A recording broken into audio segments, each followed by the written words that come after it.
Hello darlings! Hello! So I don't have a script for this video. I thought I'd do a video on comparison within the eating disorder community and like Instagram in particular, like the eating disorder community on Instagram.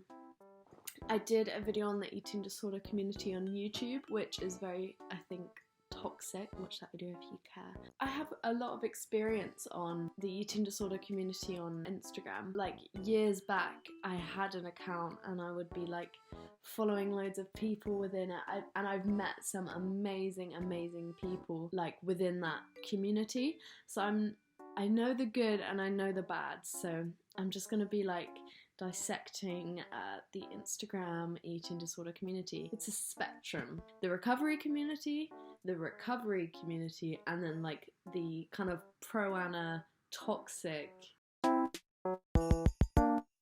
So I actually still have my eating disorder recovery account on Instagram. It's called VegoChick, but I never post on it, or I haven't been posting on it. And for now, all there is like some selfies and some like motivational recovery kind of captions. This account, like 4 years ago, was like filled with photos of my food, and that's very common within the eating disorder community, is that they'll just constantly be obsessing with the food they eat. I just went on my like archived from my eating disorder account and I found fucking hundreds of photos of what I was eating, and this is not uncommon. I'm not kidding, like this is what the eating disorder community was like back in the day. You have extreme hunger from starting recovery. Like when you start recovery, you can't help but be obsessed with food. Like the same way when you're within the eating disorder, you're obsessed with food. I think posting everything you eat is so toxic, and it's not like for the aesthetic, like you know how people post Instagrams of their food when it looks cute. People on the eating disorder community will just post photos of just literally anything they eat, and it's a control thing. And I think it's a transition, I think, from the control the eating disorder gave you and then giving up the control in recovery. I think taking photos of everything you eat is a way of us trying to keep that control that we have. So that's why I think taking photos of everything you eat is toxic and kind of like a sneaky way of, I think, the eating disorder trying to make its way back in your life. Another thing about Instagram's eating disorder community that used to tick me the fuck off is the competition. So in a lot of people's bios, they would put inpatient times 29, like however many times people have been like hospitalized inpatient because of their eating disorder, they would put it like really big in their caption so everyone knows how sick they were. My main issue with, I've been an inpatient fucking 40 times, having in your bio, people with eating disorders naturally have this sense of I'm not sick enough. I think everyone who has had an eating disorder has felt I'm not sick enough, I don't feel validated, I don't feel like I actually have this illness. So like when you see that, you can't help but compare yourself to those people and be like, oh, they've got it worse than me. Like, oh, I've never ever been to inpatient, so I'm not sick enough. Sick enough is not a thing. Wait, there's this quote that I love. The desire to be sicker to prove that you are sick in itself is indicative of sickness. A well person does not desire to be sick. So I remember in my bio on this stupid recovery account, I had like inpatient times 0. Okay, so I did this post like in 2017, so a few years ago, about inpatient hierarchy. I've noticed a lot of hierarchy coming from some people in this community that have been inpatient. People who have been inpatient, not everyone, Hans, this isn't shade at anyone in particular, seem to push the idea that because they were inpatient, they were sicker than those who weren't. I'm aware that being inpatient is extremely difficult and not a place to be desired. Obviously traumatizing as well. And obviously aware that going inpatient isn't usually a choice. I just want to address the toxicity that this causes coming from someone who's never been inpatient. This isn't a yell at people who have been an inpatient at all. I just want a little rant about the system and the darker side to this community. I just want to clear a few things up to start. Unfortunately, specialist eating disorder services or inpatient units are a bit of a postcode lottery, so it depends on several things. They will look at your other physical issues like bloods and ECG, not always, if the person has a history of eating disorders and has struggled several times to manage in an outpatient setting. They look at other vulnerabilities such as socioeconomic status, which might impact on a person's recovery outside an insensitive setting. So like if your family can't deal with it, it fully depends on the resources of your local NHS and whether or not your specific team are anti or pro IP. It just kind of depends on the circumstances. There are a lot of guidance from the NHS, and there is a lot of criticism that they don't really account for early intervention, nor do they really reflect the fact that eating disorders are first and foremost a mental illness. I am highlighting this because when someone's told they aren't ill enough to go get treatment, it will only get worse and worse, and it's a waiting game for death. Also, some super ill, we are all ill, brackets, we are all ill and deserve recovery, but it's a spectrum.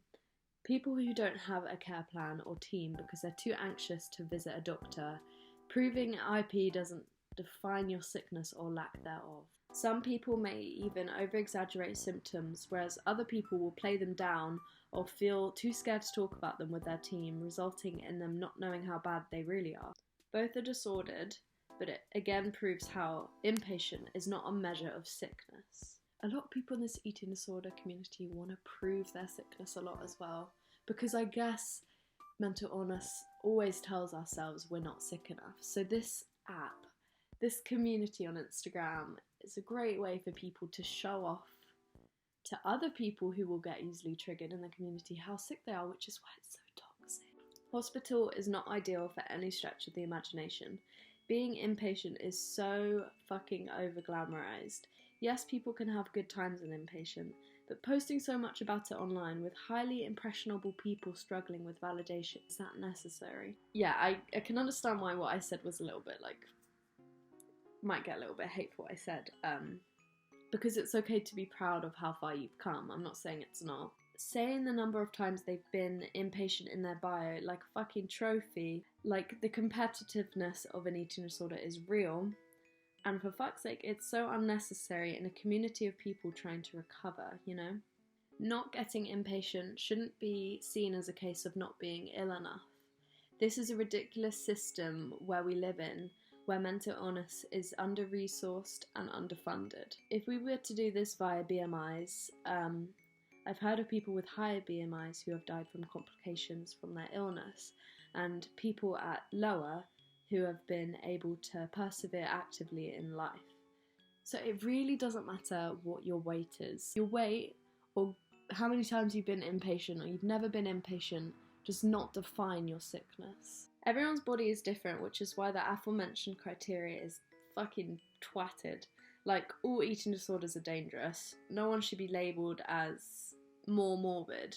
Each case is very personal, and each case of an eating disorder is very different.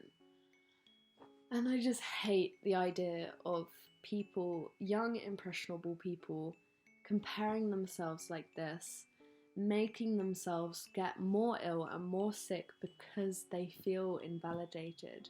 I don't want to diminish anyone's traumatizing experience in a eating disorder ward. That is horrible. It's something no one should ever have to live through.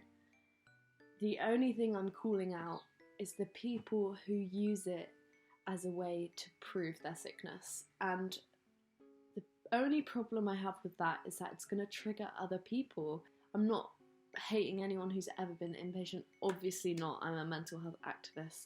I like people to talk about their experiences. I think people who have been in psych wards and inpatient are so strong.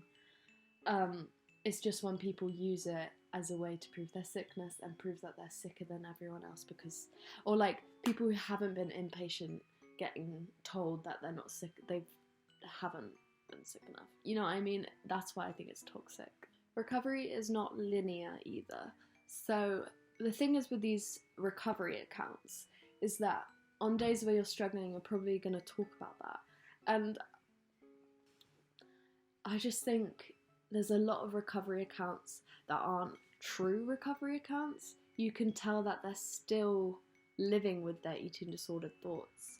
Like, I will put maybe some Instagram recovery accounts that I think are like truly recovery accounts, not triggering, very inspiring, you know, like body positivity, all of that. I'm gonna put a list of all the best actual recovery accounts, because I remember following a few people that had recovery in their bio, but they would just be like, oh, I had an apple for breakfast, kind of showing how little they eat. Or like, it can go the other way around, people trying to prove how much they're eating and how well they are now. And I just feel like either ends of the spectrum, it's not helpful. So yeah, many of these recovery accounts have a list in their bio of the number they've been hospitalized or inpatient, which isn't as bad as the pro-ana accounts, which, okay, it is bad, I still don't agree with it, but there's like another end of the spectrum that's even worse. So the pro-ana kind of accounts, oof, they're awful. So they will put their current weight and their goal weight, and I hate that so much. I hate it. I could do a whole video on pro-ana. I think I did one like a year ago. So even if you're scrolling the hashtag recovery, you are going to find like pro-ana within that, which is why I hate the recovery community on Instagram, because it can get so intertwined with pro-ana and they're just complete opposites. I hate it. So lots of accounts with images of like really bony women come up. The line between recovery and like active promotion of eating disorders can be very thin, and they can share the same hashtags, hashtag recovery, hashtag pro-ana. And with the recovery account, a lot of them post before and after pictures, and I did a video on how much I hate before and after pictures because they're so triggering. So many eating disorder charities have said don't post these triggering before and after pictures, they do more harm than good. There are accounts where they post thinspo, they post their daily calories, and I hate that so much. There's so many impressionable people that can easily either relapse or begin these toxic behaviors and fucking spiral into the darkness which you don't want to get into. Also, with this community, they can obviously like build up an audience of like hundreds of thousands. So the Eating Disorder Charity B acknowledges that online recovery spaces can be useful, but would advise caution to those who are vulnerable, because sometimes the lines between pro-recovery and triggering content may be blurred. That's so accurate. I would say follow just a few people that you love and know aren't going to trigger you. Unfollow any triggering accounts, please. It's going to do wonders for you to not be absorbing their disordered thoughts. What I liked about the eating disorder Instagram kind of community, recovery community, is the sense of you're not alone and you can relate to other people. I think that's as far as it goes. I think a lot of people use it to trigger themselves, to like purposely trigger themselves, if that makes sense. To any Sanrio fans, look at this mug. I got it on eBay, I love it so much. Let me know if you want like a Tumblr one or a TikTok one. Thank you so much for watching. Bye!